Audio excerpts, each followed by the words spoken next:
వాళ్లే టార్గెట్ గా అమెరికా సరికొత్త ఆపరేషన్ మొదలుపెట్టింది.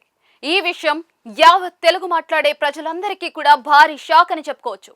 ప్రత్యేకించి తెలుగు వాళ్ళనే అమెరికా ఎందుకు టార్గెట్ చేస్తోంది అనే అనుమానాలు వ్యక్తమవుతూ ఉన్నాయి. అసలు విషయంలోకి వెళ్తే డొనాల్డ్ ట్రంప్ రెండవసారి అమెరికాకు అధ్యక్షుడు అయిన తర్వాత చేసిన మొదటి పని వలసవాదాన్ని ఉక్కుపాదంతో అణిచేయడం. ఇందుకోసం department of home land security తరఫున ఇమిగ్రేషన్ అండ్ కస్టమ్స్ ఎన్ఫోర్స్మెంట్ కి అధికారాన్ని కట్టబెట్టారు.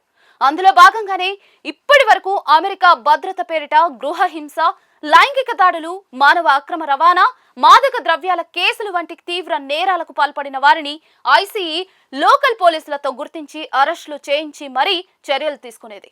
అయితే ఇప్పుడు దృష్టి తెలుగు ప్రజల వైపు మళ్లింది.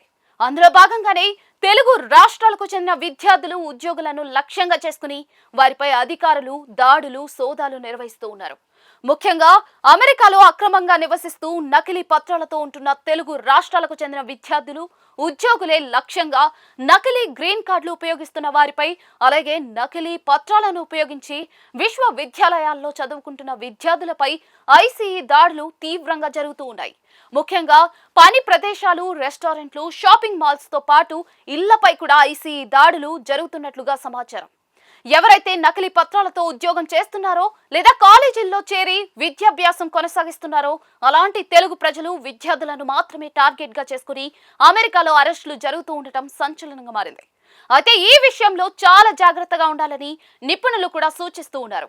వీసా నిబంధనలు పాటించని వారిని ఐసీఈ నిర్బంధించి స్వదేశానికి తరలించే ప్రక్రియ ఇప్పుడు వేగవంతం చేసింది. కాబట్టి ముఖ్యంగా తెలుగువారు అప్రమత్తంగా ఉండాలని అధికారులు సూచిస్తూ ఉన్నారు.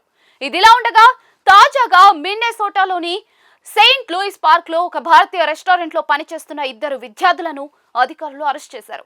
అలాగే ఒక ప్రముఖ ఐటీ కంపెనీలో పనిచేసే ఉద్యోగిని కూడా ఏకంగా కంపెనీకి వెళ్లి మరీ సంకెళ్లు తగిలించి పోలీస్ స్టేషన్ కు తీసుకెళ్లినట్లుగా సమాచారం. ఇకపోతే ఈ 2 కేసుల్లో తమ వద్ద అధికారిక పత్రాలు చూపించినా కూడా తమకేం తెలియదని వాళ్ళు ఎంత మొత్తుకున్నా సరే అక్కడ అధికారులు వినలేదట.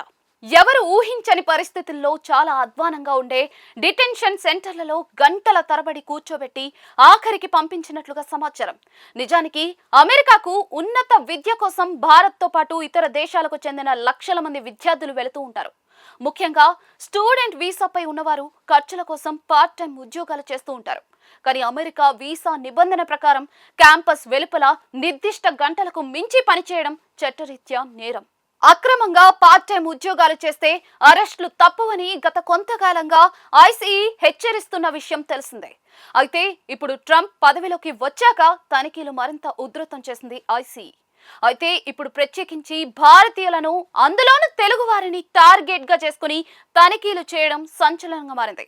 అయితే సరైన వీసా పత్రాలు కలిగి ఉన్న తెలుగు ప్రజలు, విద్యార్థులు ఆందోళన చెందాల్సిన అవసరం లేదని, చట్టవిరుద్ధంగా ఉంటున్న వారికి మాత్రమే ఈ దాడుల వల్ల ముప్పు పొంచి ఉందని, కాబట్టి అప్రమత్తంగా ఉండాలని అధికారులు సూచిస్తూ ఉన్నారు.